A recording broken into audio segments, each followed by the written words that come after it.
예, 오늘 본문은 24장에 시내산 언약을 체결한 후에 성막과 관련된 규례를 이렇게 주시는데, 예, 그 이후에 오늘 이제 32장으로 훅 뛰어넘어왔거든요.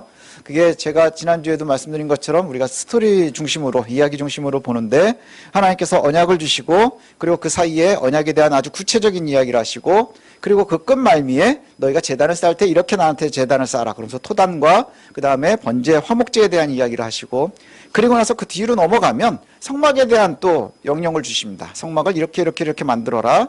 쭉 만들어 주시면서 이제 그 모세는 어디에 가 있느냐 하면 시내산에 올라가 있죠. 내가 돌판에 새겨줄 테니까 네가 올라와. 그리고 그곳에서 이제 하나님과 대화하는 겁니다.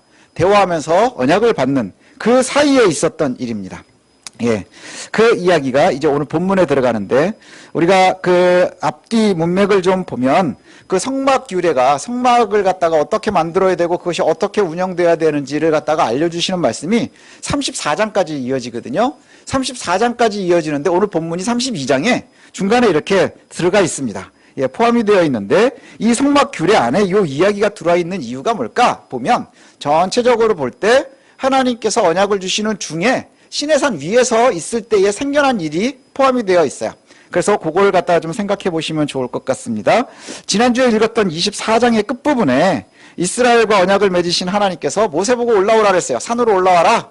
예, 내가 돌판에다가 잘 새겨줄게. 그래서 이제 올라갔습니다. 그리고 나서 이제 올라간 다음에 거기에서 얼마나 있었느냐 하면 40일 동안 있었다 그러거든요. 40일 주야를 하나님과 대화하면서 그 언약을 갖다가 받고 있는 중입니다. 그러면 이 이야기를 갖다가 다시 말하면 이제 우리가 한번 생각해 보는 거예요. 아, 하나님께서 모세를 갖다가 불러 올라가셨어요. 그리고 사람들은 이제 뭐 하고 있는 겁니까? 굉장히 두려운 마음으로 산꼭대기를 보면서 하나님께서 모세를 언제 내려보내 주실 건가? 그걸 기다리고 있는 것이죠.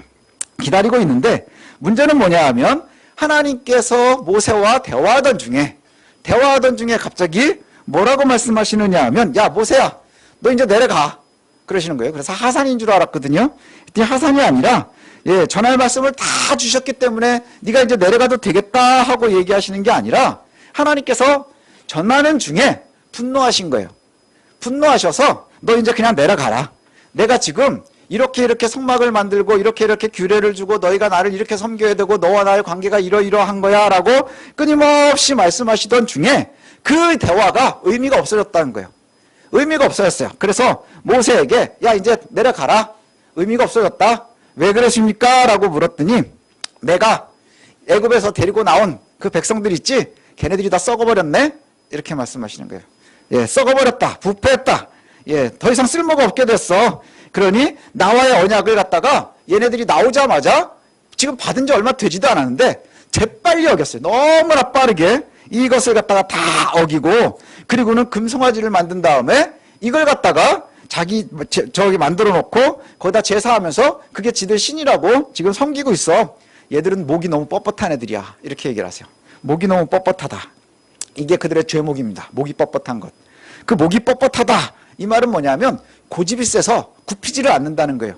하나님 앞에서도 고집이 세서 목이 뻣뻣하다는 게 뭐예요? 굽히지를 않는다는 거예요. 전혀 변화하려 하지 않는다는 거예요. 하나님께서 아무리 은혜로운 언약을 세밀하게 주셔도 백성들이 자신들을 바꿀 의지가 없는 거예요. 바꾸려고 하지 않는다는 것이죠. 절대로 얘네들은 편하지 않겠구나, 이런 의미입니다. 하나님께서 굉장히 분노하신 거겠죠. 언약을 주시다가 야 니네 내려가라. 모세야 너 내려가. 이제 더 이상 의미가 없어졌다. 얘들은 의미가 없는 애들이야. 그리고는 뭐라고까지 말씀하시느냐? 야 모세야 내려가라. 얘들은 아닌 것 같아. 그러니까 얘들을 없애버리고 내가 너를 통해서 다시 시작할게. 이렇게 말씀하시는 거예요. 마치 아브라함에게 주시는 약속처럼 너의 자손을 통해서 큰 민족을 내가 줄게. 이 약속을 지금 하시는 것과 같아요. 이게 이런 생각을 해본 적이 있습니다. 가끔 가다가 어떤 물건들이 있는데, 예, 되게 좋아서 이제 이렇게 쓰는데 몇 번 수리를 하다가, 예, 수리가, 이게 더 수리하는 게 의미가 없다 생각하면 어떻게 하세요? 버려야 됩니다. 버리고 새로 사는 거예요. 그리고 새로 딱 사놓는 순간에 여러분들 기분이 어떠세요? 아주 마음이 뿌듯하시겠죠? 지금 그 상황인 거예요. 이제 더 이상은 고칠 수가 없는 애들인가 봐. 더 이상은 수리할 수가 없는 애들인가 봐. 이 얘기는 뭐냐면 난 얘네들이 이제 포기하고 싶어, 이런 뜻이에요. 포기하고 싶어. 얘네들은 고치고 바꿀 수 있는 존재들이 아닌 것 같아. 이제 버리고 새로 사자. 예, 얘네들은 더 이상 안 될 것 같아. 언약 받은 지 얼마 되지도 않았어요. 그러니까 올라간 지 내려올 때까지가 40일이니까 최장으로 잡아도 하나님께 언약을 받은 지 40일밖에 안 된 거예요. 그런데 그 언약을 갖다가 얘네들이 어겼어. 얘네들은 절대로 바뀔 수가 없는 애들인 것 같아. 버리자. 예, 그냥 갑자기 그런 게 아니라 지금 한 달, 두 달 동안에 쭉 여기까지 오는 동안에도 마라에서 그랬고 엘림에서 그랬고 여러 번의 문제가 있었죠. 그런데 이제는 더 이상 아닌 것 같아. 예, 그 이야기를 들은 모세가 버팁니다. 어떻게 버티느냐 하면 이렇게 하나님한테 간청하는 거예요. 이들을 모두 만약에 하나님께서 멸망시켰다고 생각해 보십시오. 그럼 애굽에 있는 사람들이 뭐라 그러겠습니까? 아, 이스라엘의 하나님이 얘네들을 광야에서 죽이려고 그래서 데리고 나갔구나 라고 얘기하지 않겠습니까? 그런데 하나님 제발 기억하실 게 있습니다. 아브라함과 이삭과 이스라엘에게 주신 그 언약 있지 않습니까? 그 언약을 기억하셔서 오셨다고 출애굽기에도 맨 앞에 나오거든요. 그 언약을 제발 기억하셔서 그 마음을 좀 바꾸십시오. 예, 하나님의 화를 백성들에게 내리지 말아 주십시오. 그래서 14절에 하나님께서 마음을 돌이키시지요. 예, 그래서 그들의 백성이 죽지 않을 수 있었습니다. 자, 그러면 모세와 하나님께서 하늘에서 산 위에서 얘기하는 동안에 어떤 일이 그 산 밑에선 있었느냐 하면 그것이 1절부터 이제 나옵니다. 산 꼭대기에서 하나님과 모세가 구체적으로 세밀한 언약을 받고 있는 중에 일어난 일이 뭐냐 하면 사람들이 올라가자마자 예, 모세가 산으로 올라가자마자 사람들이 고민이 생긴 거예요. 올라갔는데 왜 안 내려오지? 왜 안 내려오지? 예, 그것 때문에 일이 시작이 된 겁니다. 예, 이 사람들이 처음부터 그런 게 아니고요. 모세가 이제 하나님의 언약을 받았고 그리고 나서는 이제 돌판에 새겨준다 그래서 이제 올라갔는데 그랬는데 올라갔는데 내려오질 않는 거예요. 우리는 이미 답을 알고 있죠. 그게 40일이 걸렸단 말이죠. 40일이 걸렸는데 내려오질 않았는데 여기에서부터 사람의 문제가 생긴 겁니다. 사람들이요, 각자 생각하는 시간이 있거든요. 어떤 사람은 얼만큼 길면은 될까요? 모세가 산에 올라갔다 내려오는데 얼만큼의 시간이면 합당하다고 생각을 할까요? 어떤 사람은 일주일이면 충분하지 않겠니? 또 어떤 사람은 하나님은 전능하시니까 가면 이미 새겨놓으셨을지도 몰라. 오늘 오전에 올라갔으니까 저녁 낮에는 내려오겠지? 여기서부터 일주일일 수도 있고 뭐 길게 잡으면 한 달까지 기다렸는지도 모르겠습니다. 그런데 여기서 우리가 조심해야 되는 게 뭐냐면 사람들이 각자 하나님과의 관계에서도요, 내 시간표를 우선하려고 한다는 거예요. 내 시간표. 이 문제의 시작은 뭐냐? 모세가 올라간 다음에 내가 계획해 놓은 시간 내에 내려오질 않은 거예요. 예, 내가 생각한 내 시간표대로 움직이질 않은 거예요, 하나님이. 하나님, 내 시간표는 이렇게 되어 있는데 왜 여기에 따라주시지 않습니까? 그때부터 불안해지기 시작하고 확인하고 싶어지기 시작하는 거죠. 여러분들도 기도하면서 그러지 않나요? 올해 이거 해결돼야 됩니다. 내년엔 저거 해결돼야 됩니다. 그런데 그게 잘 안 돼요. 내가 생각한 그 시간에 잘 이루어지지 않는단 말이죠. 모세가 산으로 올라갈 때 사람들은 굉장히 무섭고 떨림도 있었지만요, 굉장히 기대가 컸을 거예요. 그렇죠. 하나님께서 언약을 주시는 그 사건을 우리가 봤단 말이에요. 지금까지 이끌어오신 그 모습을 봤단 말이에요. 야, 드디어 이제 하나님께서 우리 하나님이 되고 이제 우리에게 뭔가 대단한 일이 일어나겠구나. 이제 모세만 내려오면 모든 게 끝나지 않을까? 이렇게 생각하고 기다리고 있는데 지금 내려오질 않는 거예요. 내려오질 않아요. 그 시간이 얼마큼인지는 잘 모르겠습니다. 근데 우리가 이것이 굉장히 어려운 거예요. 우리 하나님 그렇게 강력하시다 그래서 마음이 뜨거웠는데 갑자기 마음이 식기 시작하는 이유는 뭐냐? 내가 생각한 그 기간 내에 내려오질 않으시는 거예요. 모세가 안 내려오는 거예요. 아까도 말씀드린 것처럼 어떤 사람은 한 2, 3일 기다렸을 수도 있고 그때부터 불안해지겠죠. 올라간 다음에 왜 안 내려오지? 어떤 사람은 최장으로 따지면 뭐 한 30일까지도 기다리지 않았겠습니까? 좀 요 시간이 모세와 하나님께서 막 분노하신 요 시간이 일주일이 지났는지 한 달이 지났는지는 모르겠어요. 그러나 밑에 있는 지금 사람들은 분노하기 시작을 하는 거예요. 왜 하나님이 안 내려오지? 저 모세가 안 내려오지? 여기서 제일 큰 문제 첫 번째, 하나님이 정하신 시간이 아니라 내 시간대로 신앙생활을 하려고 할 때 문제가 생기는 거예요. 우리가 기도한다는 것이 뭐죠? 하나님께 간구한다? 우리가 하나님을 믿는다는 게 뭐예요? 하나님께서 나의 전 인격을, 나의 전 인생을 들어서 쓰시고 그리고 하나님 나라까지 이끄신다는 것에 대한 믿음입니다. 근데 우리는 살아가면서 한 단락 한 단락이 있어요. 마치 1학기, 2학기 지나고 1학년, 2학년이 넘어가는 것처럼 우리가 정해놓은 단계들이 있단 말이죠. 그 내 시간표대로 하나님께서 움직여주지 않으면 의심하기 시작하는 거예요. 우리는 분노하기 시작하는 거예요. 불안해하기 시작을 합니다. 그렇죠? 불안해하거나 분노하거나 의심하기 시작을 한다는 거예요. 여기에서부터 가장 큰 문제가 생기는 거예요. 그래서 우리가 정말 기도할 때마다 되게 조심해야 되는 게 뭐냐 하면 응답은 내 시간표대로 오는 게 아니에요. 그리고 그 응답은 내가 원하는 답에 있는 게 아니시죠. 사람들이 제일 어려워하는 게 뭐냐? 내가 기도할 때에는, 내가 기도하고 하나님께 바랄 때에는 내가 계획해 놓은 시간에 내가 원하는 그 모습이 그대로 이루어지기를 원해요. 그런데 수많은 것들이요, 하나님이 거절하시기도 하세요. 그 다음에 이루어지지 않는 것 같기도 해요. 그리고 시간표가 내 시간대로 이루어지지도 않아요. 그런데 중요한 건 뭐냐? 하나님이 내 하나님이라는 것을 갖다가 놓치지 말아야 된다는 거예요. 하나님은 내 하나님 되시고 나는 그분의 백성이라는 것을 갖다가 놓치지 않는 것이 중요한데, 이 가장 근본적인 것이 내 시간표와 어긋날 때 의심하고요, 그 다음 내가 원하는 답이 오지 않을 때 의심하기 시작을 하는 거예요. 마치 게임 시간을 줄이는 아버지를 보면서 우리 아버지가 아닐지도 몰라, 뭐 이러는 거와 똑같은 거죠. 결국 자신들이 정한 시간에 결과가 나오질 않으니까 스스로의 방법을 찾아 나섭니다. 그래서 남아있는 사람이 누굽니까? 모세와 함께 자기들을 이끌었던 아론에게 부탁을 합니다. 뭐라고 부탁을 하냐? 우리를 인도할 신을 만들라. 우리를 인도하는 신을 만들어 달라. 지금까지 여호와께서 우리를 인도하셨지만 모세가 산에 올라가더니 내려오질 않아. 우리는 뭘 봐야 되겠는데, 우리가 눈으로 보고 확인하고 자꾸 만져봐야 되겠는데 그게 잘 안 되니까 이제 우리에게 새로운 신이 필요하다고 주장을 하는 거예요. 아론이 어떻게 했을까요? 아론이 쉽지 않은 것을 갖다 요구를 하거든요. 제가 볼 땐 이게 쉽지 않았을 것 같아요. 아론이 뭐라고 얘기하느냐? 너희는 가서 아내와 자녀의 금고리를 다 가지고 와라. 예, 금고리를 다 가져와라. 이게 뭐예요? 니네들 집에 있는 금 다 모아와, 이겁니다. 이게 쉬운 질문이 아니에요. 그냥 쉽게 지나가지만 쉬운 질문이 아니에요. 그렇지 않나요? 여러분, 제가 마이크를 좀 도금을 해야 될 것 같거든요. 여러분, 돌반지를 조금만 주시면 제가 도금하겠습니다. 그게 쉽습니까? 예? 쉬운 일이 아닌 거예요. 쉽지 않습니다. 근데 성경에 보니까 이 사람들이 너희는 가서 아내와 자녀의 금고리를 모두 가져오라. 근데 거침이 없어요. 사람들이 가자마자 다 신이 나서 가져왔을 거예요. 그리고 굉장히 기쁜 마음으로 가지고 옵니다. 예, 저 같으면 원망할 것 같거든요. 아니, 우리를 이끌어내는 신을 좀 오라 그랬더니 뭐 이렇게 내놓으라는 게 또 많어. 그렇죠. 뭐 내놓으라는 게 많을까. 그런데 이 사람들이 금고리를 갖다가 반대 하나 없이 가서 다 가지고 옵니다. 이유가 뭘까요?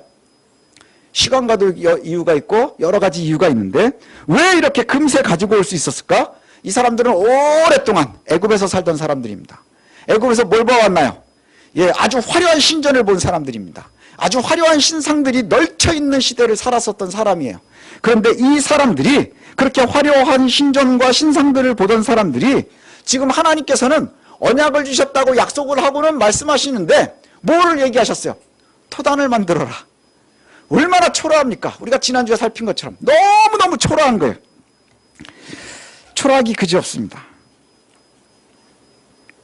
하나님께 언약을 맺고 막 그 시내산 위에서 번개치고 막 구름 끼고 막 이러는 걸 보면 겁나기도 하는데, 근데 딱히 도망갈 방법도 없고 또 무섭기도 하고, 그 따르긴 따라야 되는데 진짜 하나님인 거 맞는 것 같아요. 우리 하나님인 것 같아요. 근데 한 가지 마음에 안 드는 게 있어요.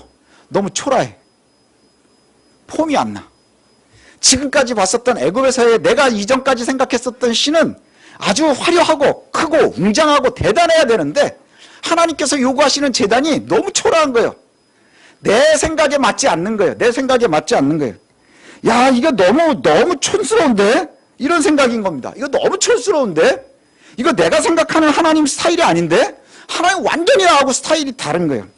그런데 아론이 갑자기 금을 모아오라고 할 때 이 사람들이 어디에 딱 생각이 못 쳐졌을까요? 애굽의 신상들 아니었겠어요?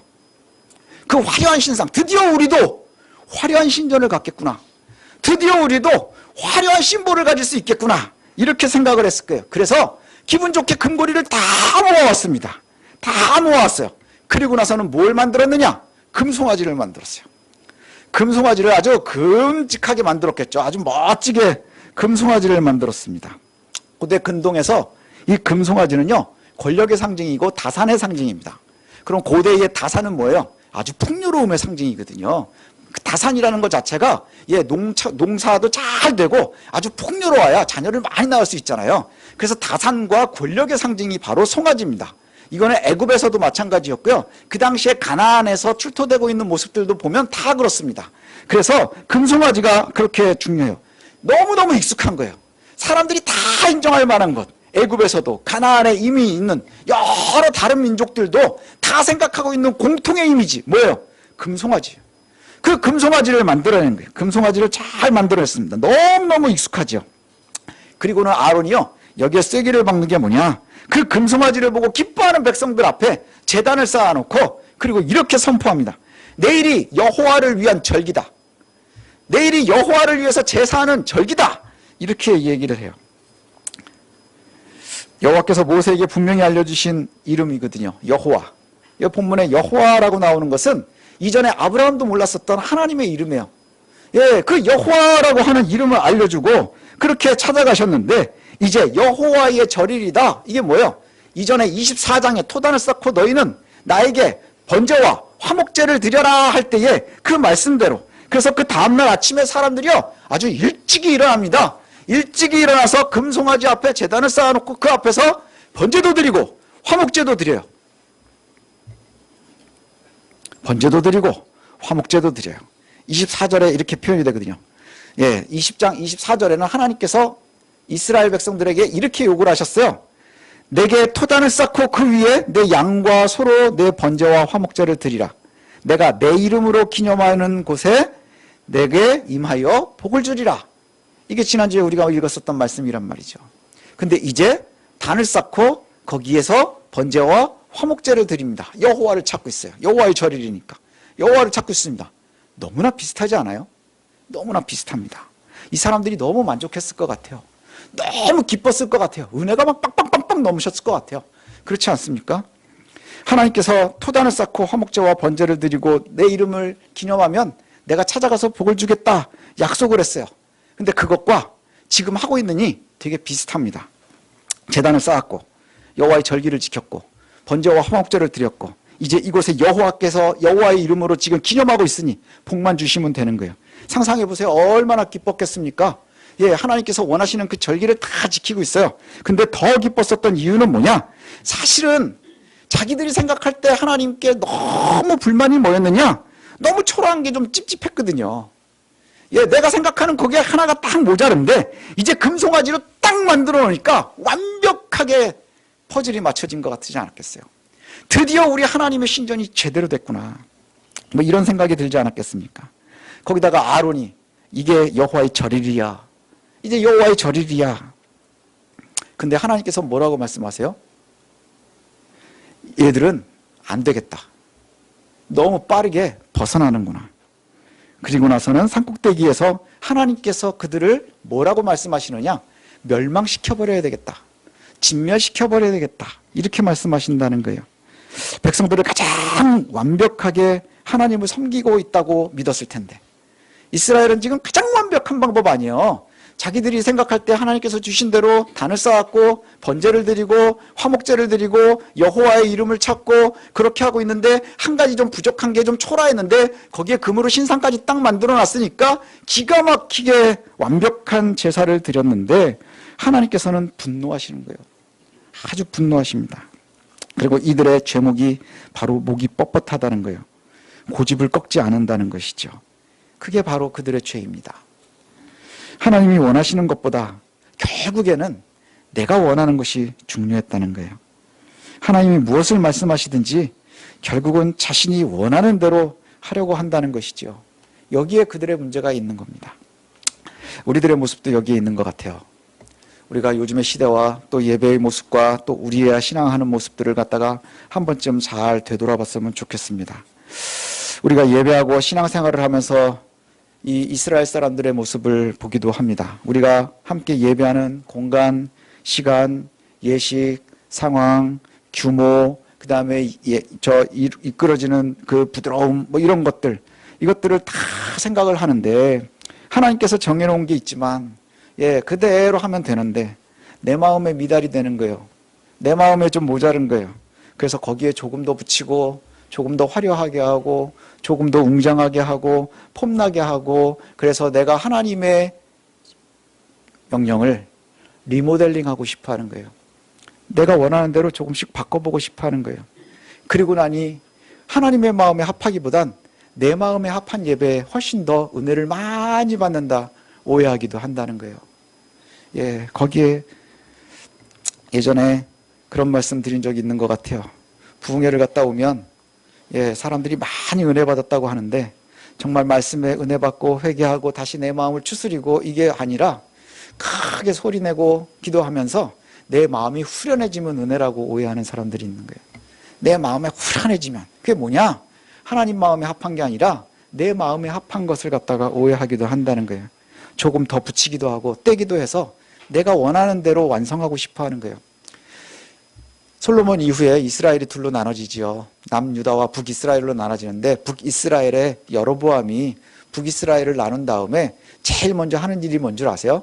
베델과 단에다가 금송아지 신상을 세웁니다. 그리고 이제부터 여기에서 제사해라 이렇게 얘기를 해요. 그리고는 그 금송아지를 저놓은 다음에 뭘 하느냐? 종교개혁을 일으킵니다. 종교개혁을 일으키는데 어떤 것을 하느냐? 절기의 날짜를 바꿔줘요. 절기의 날짜를 바꾸는 것이 왜 중요하냐 하면, 당시에 절기는 농사절기하고 맞물려 있거든요. 그래서 제사할 때가 제일 농사하면서 바쁠 때인 거예요. 얼마나 불편했겠어요. 그래서 그 날짜를 조금씩 뒤로 밀어줍니다. 너희들 한껏 다 하고 다 완성한 다음에 와서 제사하도록. 얼마나 편하겠어요. 완벽해졌죠. 거기다가 레위지파가 아닌 사람들도 제사장이 되도록 해줍니다. 레위지파만 제사장 하는 것보다는 모든 사람이 제사장을 할 수 있으면 훨씬 더 합리적인 것 같지 않습니까? 모든 사람에게 기회가 오는 것 같지 않아요? 가장 합리적인 것 같은 것을 찾아가는 거예요. 가장 쉬운 방법, 가장 우리에게 편리한 방법을 찾아가는 거예요. 그 여로보암을 성경에서는 뭐라고 얘기하느냐? 이스라엘의 범죄한 왕들을 갖다가 한마디로 요약할 때 여로보암의 길을 갔다 이렇게 얘기를 해요. 여로보암의 길을 갔다. 우리도 자주 하나님을 이렇게 믿고 있는 것 같아요. 기도를 열심히 하는 것 좋습니다. 근데 그 기도의 때와 그 다음에 그 결과는 내가 원하는 게 아니면 안 되는 거예요. 그래서 막 겁박을 합니다. 막 겁박을 해요. 하나님 이거 안 들어주시면 안 됩니다. 또 예배를 드리면서도, 또 우리가 믿음 생활을 하면서도 결국은 우리가 하나님께 맞춰지는 게 아니라 하나님이 내 의도를 따라와 줘야 되는 거예요. 그래야 완벽한 신앙을 하는 거고, 그것을 갖다 굳게 믿고 있는 사람들이 믿음이 좋다라고 우리는 생각을 하는 경우들이 많다는 것이죠. 바로 이게 금송아지의 저주입니다. 금송아지의 저주가 바로 이겁니다. 분명히 하나님께서 말씀하신 대로 제단도 쌓았고 번제도 드렸고 화목제도 드렸고 여호와의 이름도 불렀습니다. 기념했습니다. 그리고 별건 아니지만 내가 원하는 대로 조금 업그레이드를 했어요.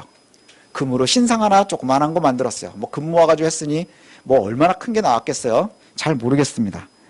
그렇게 했습니다. 토다는 조금 초라하니까 아무런 상도 만들지 말라고 했는데, 그게 없는 것보단 있는 게 좀 낫지 않겠습니까? 초라한 것보단 조금 화려한 게 낫지 않겠습니까?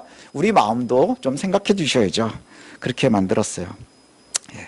사람들을, 요즘도 그렇지 않습니까? 우리가 그래도 하려면 우리가 예배 드리는데 좀 편안하기도 해야 되겠고, 또 전도도 하려면 좀 폼도 좀 나야 되지 않겠습니까? 사람도 좀 모아야 되는데, 하나님도 좀 제 생각을 좀 해주십시오. 이게 바로 우리들의 모습인지도 모르겠습니다. 이게 요즘의 한국교회의 모습인지도 모르겠어요. 말씀에 집중하고 하나님께서 뭐라고 말씀하시는지에 집중하기보다는 어디에 더 많이 집중하느냐? 거대하고 화려해지고 세련된 예배 의식에 더 예민해지기 시작을 하는 거예요. 이게 어디와 똑같은 줄 아십니까? 중세의 모습과 달라지지 않습니다. 예식에 집중하기 시작하는 거예요. 하나님의 의도와 말씀과 거기에 순종하기보다는 우리가 원하는 아주 폼나는 예식에 더 집중을 하는 것입니다. 하나님 보기 좋으시죠? 우리가 보기 좋으니 하나님은 얼마나 보기 좋으시겠습니까? 뭐 이렇게 얘기하는 거죠. 또 하나는 내 마음에 드는 게 중요합니다. 하나님 보시기에 합한 것이 아니라 내 마음에 합한 것이 더 중요한 시대가 되어가는 것 같아요. 그래서 하나님의 이름으로 아론이 이야기한 것처럼 수많은 사람들이 모입니다. 그런데 이곳에 모인 사람들이 말씀에 의지하는 게 아니라 자기의 생각, 이념, 진영 이런 것에 휘둘리기 시작을 했어요. 교회가 주의 말씀으로 붙잡히는 게 아니라 이념과 진영으로 나뉘기 시작을 했습니다. 그러면서 교회 안에 수많은 폭력이 들어오기 시작을 했어요. 폭언이 들어옵니다. 무질서가 들어옵니다. 많은 사람들이 따르고 수많은 사람들이 목회자의 입에서 나오는 폭언과 폭력 앞에 아멘으로 화답해요. 왜 그럴까요? 어떤 사람들은 보면 이해하지 못하겠지요. 근데 거기 있는 사람들은 너무나 진심인 거예요. 왜 그럴까요? 내 마음에 합하니까. 내 마음에 합하니까 아멘 할렐루야가 진심에서 우러나오는 거예요. 나는 진심으로 아멘을 외치니까 하나님 좋아하시죠. 내가 진심으로 할렐루야를 외치니까 하나님 좋으시죠. 그걸 강압하는 거예요. 마치 강매하듯이. 옳습니다 라는 아멘이 나오는 이유가 내가 듣고 싶은 말을 해주니 하나님도 듣기 좋으시겠죠. 뭐 이런 겁니다. 아론의 메시지죠. 금송아지를 놓고 이것이 너희를 이끌어낸 신이라. 이것을 너희 섬길 거니까 그날이 여호와의 절기라. 여러분, 우리가 정말 많이 예민해져야 될 때인 것 같습니다. 지금 우리 주변에 모습을 바꾼 금송아지들이 굉장히 널려 있는 것 같아요. 교회 안에도, 교회 주변에도. 이념의 송아지가 널려 있고요. 진영의 송아지가 널려 있고요. 목회자의 우상화라고 하는 송아지들이 널려 있습니다. 교회 건물이 금송아지처럼 화려해질수록 사람들이 마음에 합해합니다. 그런데 그 속에 말씀이 죽어가고 있어요. 말씀이 죽어가고 있는 것을 갖다가 우리가 몸으로 체득할 수 있습니다. 왜 그러느냐? 생명이 없어요. 그래서 하나님의 말씀이 선포되는 곳에 아집이 남아있고 고집이 남아있고 폭언이 남아있고 폭력은 남아있지만 사람을 살리는 생명의 말씀이 없는 거예요. 생명의 말씀이 없으니 점점 사람들은 등 돌리겠죠. 고난 때문에 등 돌리는 게 아니에요. 예수 믿는 게 불편하기 때문에 등 돌리는 게 아니에요. 거기에 생명을 잃어가기 때문인 것이죠. 정말로 우리가 하나님의 말씀 앞에 얼마나 겸손하게 정직하게 서 있는지를 스스로 되돌아봐야 합니다. 내 마음에 합한 신앙생활을 하고 있는지, 내가 듣고 싶은 말을 들으면서 은혜라고 착각하면서 살고 있는지, 교묘하게 나와 하나님의 말씀을 멀리 떨어지게 하는데 이것이 내가 신앙생활을 정말 열심히 하는 것이라고 생각하도록 우리를 오해하게 하는 아론의 말씀에, 21세기 아론의 메시지에 혹시 우리들이 휘둘리고 있지는 않은지 되돌아봐야 될 줄로 압니다. 그런데 정말로 중요한 것은 이렇게 타락해가고 있는 이스라엘을 살린 말씀이 뭔 줄 아세요? 그 고리타분하고 오랫동안 말도 안 되게 고생했었던 하나님, 아브라함과 이삭과 이스라엘에게 하셨던 말씀을 기억해 주십시오. 그 언약을 기억해 주십시오. 그래서 진멸을 벗어나는 겁니다. 너무 고리타분하지 않습니까? 하지만 생명이 중요한 거예요. 시대에 따르는 진영의 논리가 중요한 게 아니고, 그 다음에 내 이익이 중요한 게 아니고, 폼나는 게 중요한 게 아니고, 내 생각이 중요한 게 아니라 하나님의 언약 앞에 우리가 어떻게 잘 매여 있느냐, 이것을 되돌아볼 수 있었으면 좋겠습니다. 지금도 아론의 교묘한 메시지가 우리 주변에 얼마나 많이 널려 있는지 우리가 예민함으로 봐야 합니다. 근데 이것을 어떻게 구분할 수 있을까요? 어떻게 구분할 수 있을까요? 우성민 목사 말을 들으면 됩니다. 비웃으시네요. 이 말은 틀린 겁니다. 우성민 목사의 말을 들으면 됩니다가 아니에요. 우리가 하나님 앞에 정직함으로 달아봐야 되는 거예요. 하나님의 말씀 앞에 우리를 잘 되돌아봐야 되는 거예요. 그래서 사람의 말이 아니라 우리가 말씀을 잘 연구하고 바라보고 그 말씀이 무엇인지를 알면 우리가 구분할 수 있을 텐데 거기엔 관심이 없어요. 그저 내 감정에 호소하고, 그 다음에 내 상황에 호소하고, 그리고는 굉장히 이상하게 독특한 이야기 좋아하고, 그러면서 생명을 잃어가는 모습이 있습니다. 이제 우리가 금송아지의 저주가 뭔 줄 아십니까? 금송아지만 보면 우리는 숨을 수 있겠죠. 근데 그 속에 교묘하게 들어있는 아론의 메시지에 우리가 예민함을 가져야 됩니다. 금송아지를 만들어 놓고 이것이 너희를 애굽에서 이끌어낸 신이라 여호와의 이름을 들먹이면서 이제 내일이 여호와의 절기라. 그 말씀을 조심하시기 원합니다. 그래서 정말로 하나님의 말씀 잘 부여잡을 수 있었으면 좋겠어요. 나의 시간이 아니라, 내 생각이 아니라, 나의 요구가 아니라, 그리고 내가 원하는 답이 아니라 하나님께서 요구하시는, 하나님께 합한 그 예배하는 사람들, 그리고 그대로 살아가는 사람들, 저와 여러분들이 되시길 원합니다. 그러면 하나님께서 아브라함과 이삭과 이스라엘에게 주셨던 그 언약의 말씀이 지금 우리에게도 동일하게 적용되는 거예요. 하나님께서 내 이름으로 있는 곳은 초라할지라도, 힘이 없을지라도, 내 생각과는 좀 달라서 불편할지라도 하나님의 말씀에 맞춰서 내가 살아갈 때 하나님이 복 주시겠다 약속하셨어요. 그러니 그 복을 소망하며 힘있게 살아가는 저와 여러분들 되시길 소원합니다.